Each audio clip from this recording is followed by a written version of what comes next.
नमस्कार, बहुत बहुत स्वागत है आप सभी का। मैं हूं आपके साथ स्वाति पारधी और आप देख रहे हैं इंडिया डायरेक्ट न्यूज। तो चलिए रुख कर लेते हैं खबर की ओर। बड़ी खबर आपको बता दें, जहां हापुड़ पहुंचे जगत गुरु शंकराचार्य स्वामी अभिमुक्तेश्वरानंद सरस्वती ने मीडिया को संबोधित करते हुए कहा कि इस समय हम गोविष्ट यात्रा में निकले हुए हैं और इस यात्रा का उद्देश्य लोगों को गौ माता के प्रति जागरूक करना है। इसी के साथ ही उन्होंने मीडिया से बात करते हुए भाजपा पर गंभीर आरोप लगाए। शंकराचार्य ने कहा कि योगी आदित्यनाथ संत नहीं है, संत कहकर संतों का अपमान न किया जाए। वह एक मुख्यमंत्री है। उन्होंने कहा कि यदि उन्हें संत कहोगे तो सभी संतों का अपमान माना जाएगा। जी हां, मुख्यमंत्री पर गंभीर आरोप लगाते हुए शंकराचार्य ने कहा कि कोई भी संत मांस विक्रेता नहीं हो सकता। योगी आदित्यनाथ उत्तर प्रदेश के मुख्यमंत्री के रूप में देश के सबसे बड़े मांस विक्रेता है। मांस के निर्यात में 50% शेयर, जो कि 50% शेयर मुख्यमंत्री का है। उन्होंने कहा कि मांस विक्रेता ना तो योगी हो सकते हैं ना संत हो सकते हैं। संत हिंसक होता है, अहिंसक नहीं होता। उन्होंने मीडिया को खबरदार बोलते हुए कहा कि खबरदार यदि आपने उन्हें संत कहा तो। इसी के साथ ही डबल इंजन की सरकार पर बोलते हुए उन्होंने कहा कि डबल इंजन की सरकार दुर्गुण है। डबल इंजन का मतलब एक इंजन कमजोर है। जो रेलगाड़ी कमजोर इंजन वाली होती है उसी में डबल इंजन लगाया जाता है। इसका मतलब केंद्र की सरकार कमजोर है, इसलिए इन्हें राज्य की सरकार के साथ डबल इंजन की सरकार की जरूरत है। डबल इंजन वहां बनवाया जाता है जहां पर चोरी करनी हो, कि एक इंजन में हमारा आदमी बैठ जाएगा और जहां जहां चाहे हम वहां अपनी मर्जी कर लेंगे, कोई पूछने वाला नहीं होगा।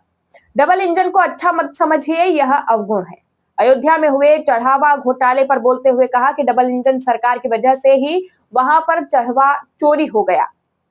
कोई कुछ नहीं बोल रहा, अब सब एक दूसरे को बचा रहे हैं, लीपापोती कर रहे हैं। इसलिए डबल इंजन की सरकार बिल्कुल गलत है, जनता के हित में नहीं है। आने वाले समय में कई राज्यों में विधानसभा चुनाव होने वाला है, जिसमें गौ माता की रक्षा करने वालों की सरकार बनेगी।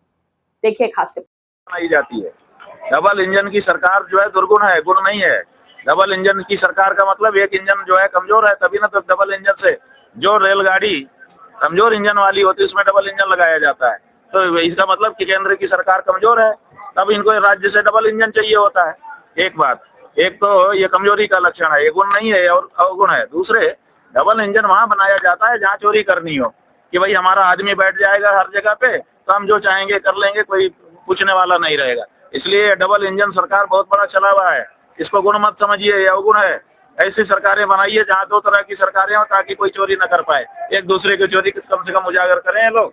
अगर एक ही लोग सब जगह पे होंगे फिर तो कोई किसी का उजागर ही नहीं करेगा। अयोध्या में क्या हो रहा है, वहाँ चढ़ावा चोरी हो गया, अब कोई किसी को नहीं बोल रहा है, सब एक दूसरे को बचा रहे हैं, दीपापोती कर रहे हैं। इसलिए डबल इंजन की सरकार बिल्कुल गलत है, जनता के हित में नहीं है। आगामी विधानसभा चुनाव आगामी विधानसभा में जो उत्तर प्रदेश में चुनाव होने वाला है और भी साथ में राज्यों में होने वाला है, इसमें गौ माता की रक्षा की सरकार बनेगी। जो गौ माता की रक्षा के लिए आएगा, हिंदू उसी को वोट देने वाला है, तय है। आपके कितने जो है जनपदों में अभी तक हम 225 से ज्यादा विधानसभा क्षेत्रों में होकर के यहाँ पहुंचे हैं। लाखों लोगों से हमारा सीधा संवाद हुआ है और उन्होंने शपथ ली है, संकल्प लिया है कि हम गौ माता की रक्षा के लिए ही वोट करने वाले हैं। ये आपकी यात्रा राष्ट्रीय स्तर पर रहने वाली है या? ये मुद्दा राष्ट्रीय है, ये कोई एक गांव का एक घर का मुद्दा नहीं है, ये किसी प्रदेश का मुद्दा नहीं है, ये तो पूरे भारत का मुद्दा है और पूरे भारत में ही अभियान हमारा चल रहा है। हम पहले शंकराचार्य हैं जो गाय माता के मुद्दे पर 36 प्रदेश में जाके आ गए हैं। हर जगह पे हमारा अभियान चल रहा है। आप ऐसा मत समझिए कि हम केवल एक ही जगह पे काम कर रहे हैं। प्रदेश के मुखिया एक संत मुख्यमंत्री अपने को बताते हैं। भाई संत है तो संत जैसा उनका, संत जो है वो पशु कटवा करके मांस का व्यापार करता है। उत्तर प्रदेश का मुख्यमंत्री इस समय भारत देश का सबसे बड़ा मांस विक्रेता है। क्या कोई संत मांस विक्रेता हो सकता है? संत कह करके शब्दों का अपमान मत करो। आदित्यनाथ संत नहीं है, वो मुख्यमंत्री है, राजनेता है। अगर संत कहोगे इसका मतलब सब संतों का अपमान हो जाएगा। कोई भी संत मांस विक्रेता नहीं हो सकता। और आदित्यनाथ इस समय उत्तर प्रदेश के मुख्यमंत्री के रूप में भारत के सबसे बड़े मांस विक्रेता हैं। 50% शेयर उनका है मांस के निर्यात में। इसलिए मांस विक्रेता ना तो योगी हो सकता, ना तो सन्यासी हो सकता और ना तो संत